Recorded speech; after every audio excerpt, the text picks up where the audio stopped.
was answering questions. I typed what your thoughts on automatic recognition for plants that had a majority of the card signed, and his answer was, I don't know nothing about no unions. Never been in one. That was it.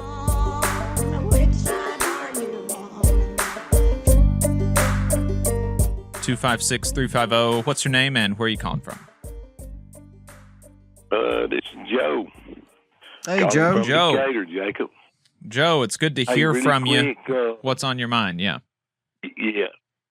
The international court that's trying to organize with the UAW over there is, and y'all might not know this, and I may be mistaken, but I think back when that plant was originally announced to be built, if I'm not mistaken, that was a company called Navistar.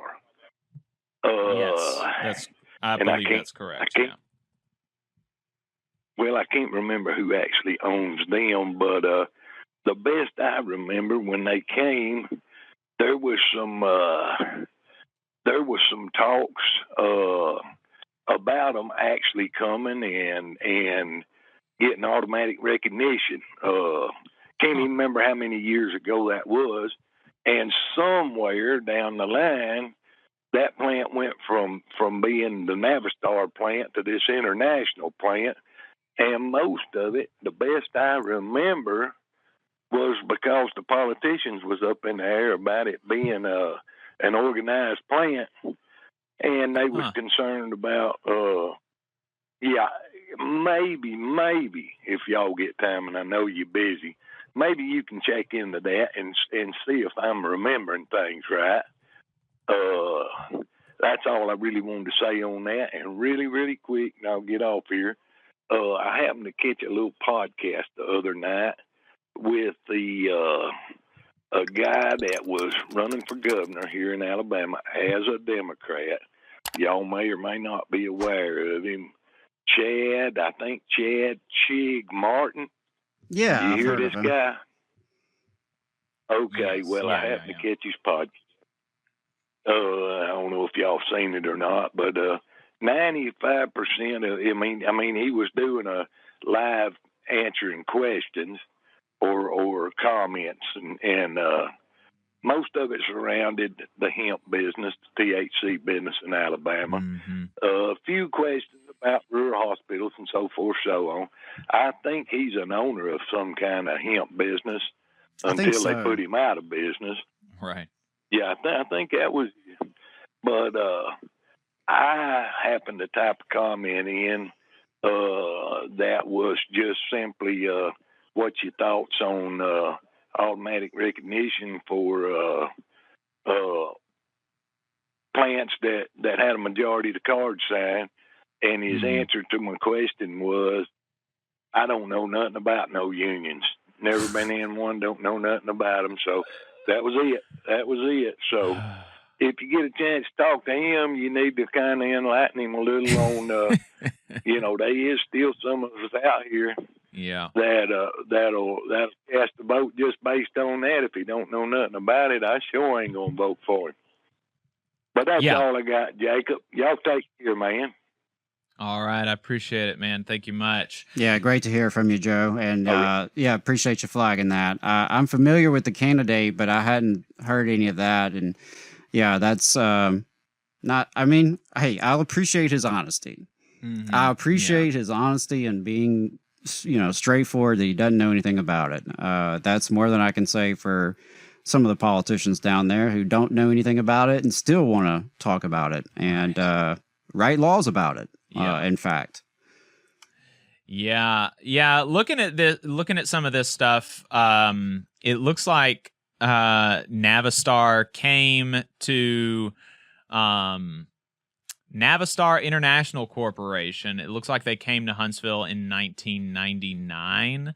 And then in 2014, they moved some of their production to Illinois, eliminating like a few hundred jobs. I'm not seeing anything related to politicians talking about union stuff related to this plant specifically. But I appreciate the tip. That's something we can look into a little deeper for sure. Yeah, absolutely. Hey, 5 seconds. Just wanted to say that this is only possible because of our donors. If you want to see more of this, then consider donating yourself at tvlr.fm/donate. We got one more caller on the line. This one also from a 256 area code. 256 area code. What's your name? Where are you calling from? This is Dwayne. Hey, Jacob.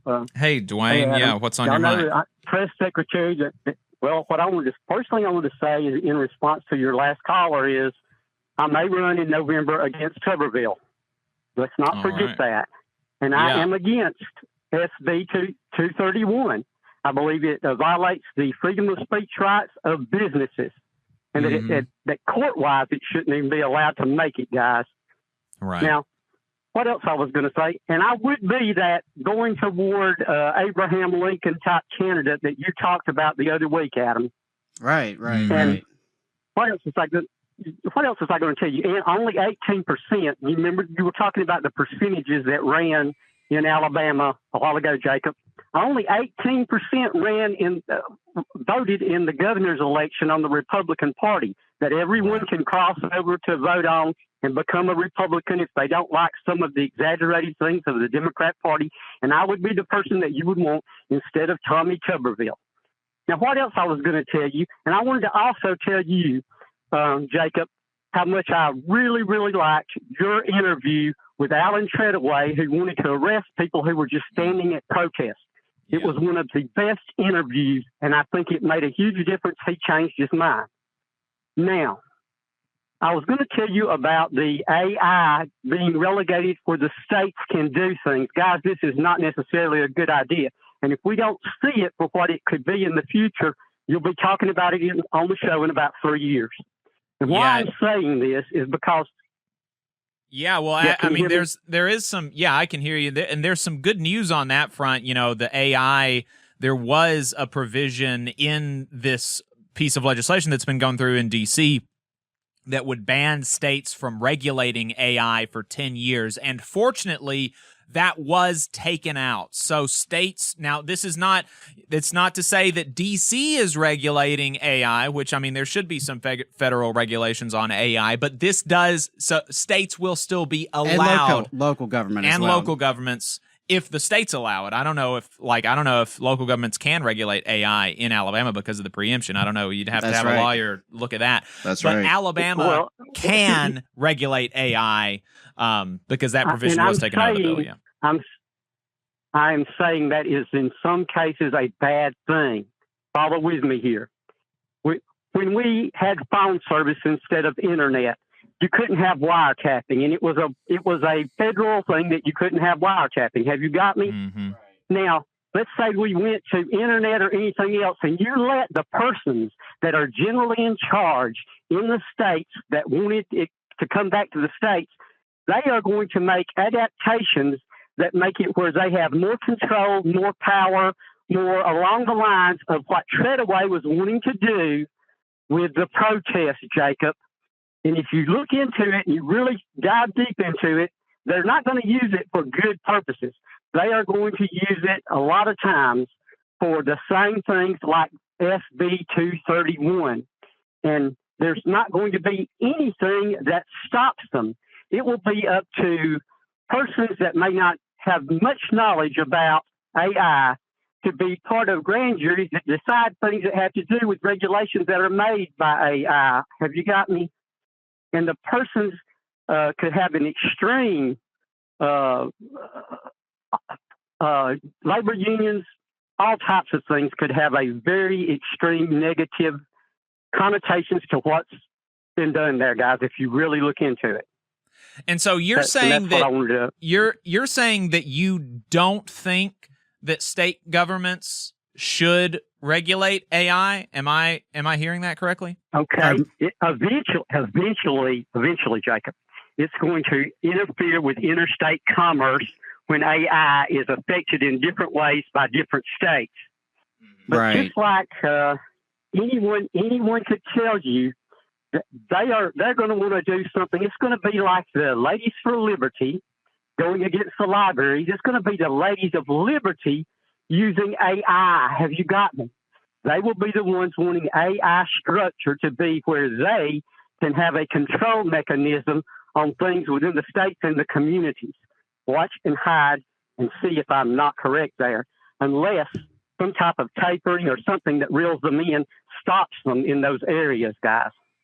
Yeah, I think it's one of those issues that I would much prefer the federal government regulate. But I mean, obviously, you know, we don't have the appetite for that in DC right now. But I hear what you're saying. I think it's going to be way too complicated, and I don't think it's going to be very effective to leave it up to state and local governments to do this.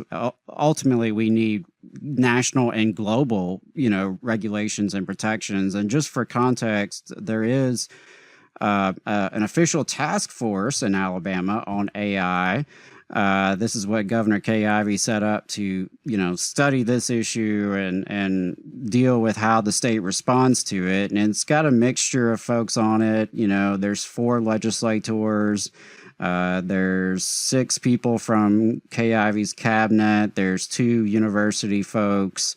No labor folks on there. Surprise, surprise. Nobody from the working class is, much less the union movement, is on this committee. But yeah, I appreciate the call, Dwayne. Appreciate you bringing that issue up.